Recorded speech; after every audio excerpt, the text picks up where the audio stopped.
ரகசிய வருகை எப்போது சம்பவிக்கும்? பகிரங்க வருகை எல்லாருக்கும் தெரியும். ஆனா ரகசிய வருகை அதுதான் ரொம்ப பிரதானமான ஒரு காரியம். இந்த ரகசிய வருகை ஏன் அப்படின்னா, எல்லாரும் இன்னைக்கு சொல்றோம், என்ன சொல்றோம், இது மனவாட்டிக்குரியது அப்படின்னு சொல்றோம்.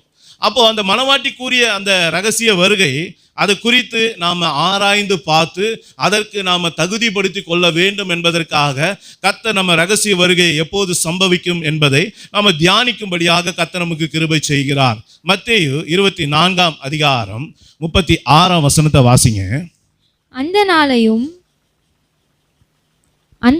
அந்த நாளிகையையும் என் பிதா ஒருவர் தவிர மற்றொருவரும் அறியான். ஆமா, நல்லா கவனிச்சீங்களா? அந்த நாளையும் அந்த நாளிகையையும் என் பிதா ஒருவர் தவிர மற்றொருவரும் அறியான். ஆமா, இதுக்கு இங்கிலீஷ் என்ன சொல்லப்பட்டிருக்கு? நோ மேன் நோஸ் த டே. என்னது? நோ மேன் நோஸ் த டே. அதாவது ஒரு மனுஷனும் அந்த நாளிகையோ அறிய முடியாது. அதுதான் அந்த வார்த்தை. நல்லா கவனிங்க.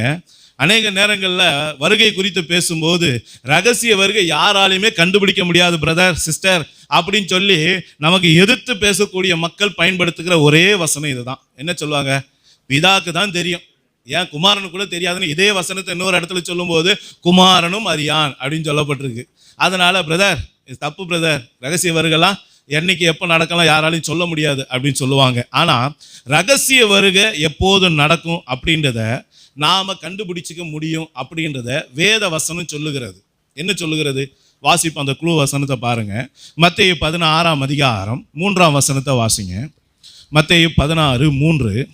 உதயம் ஆகிற போது செவ்வானமும் மந்தாரமுமாய் இருக்கிறது, அதனால் இன்றைக்கு காற்றும் மழையும் உண்டாகும் என்று சொல்லுகிறீர்கள். மாயக்காரரே, வானத்தின் தோற்றத்தை நிதானிக்க உங்களுக்கு தெரியும். நல்லா கவனிங்க. வானத்தின் தோற்றத்தை நிதானிக்க உங்களுக்கு தெரியுமே, காலங்களின் அடையாளங்களை நிதானிக்க உங்களால் கூடாதா? அப்ப என்ன சொல்றாரு ஏசப்பா? காலங்களின் அடையாளங்களை நிதானிக்க உங்களால முடியும். அங்கே கூடாதான்னு என்ன அர்த்தம்? அவர் என்ன சொல்றாரு? உங்களால் முடியும் அப்படின்னு சொல்றாரு. அப்போ என்ன சொல்றாரு?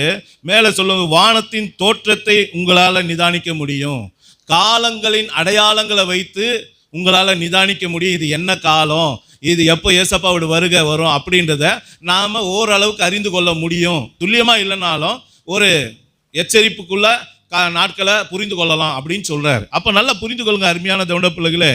இன்னைக்கு வானத்தின் தோற்றத்தை வைத்து பார்க்கும் போதும் காலங்களின் அடையாளங்களை நாம் நிதானிக்கும் போதும் இயேசு கிறிஸ்துவனுடைய வருகையை நாம் அறிந்து கொள்ளலாம்.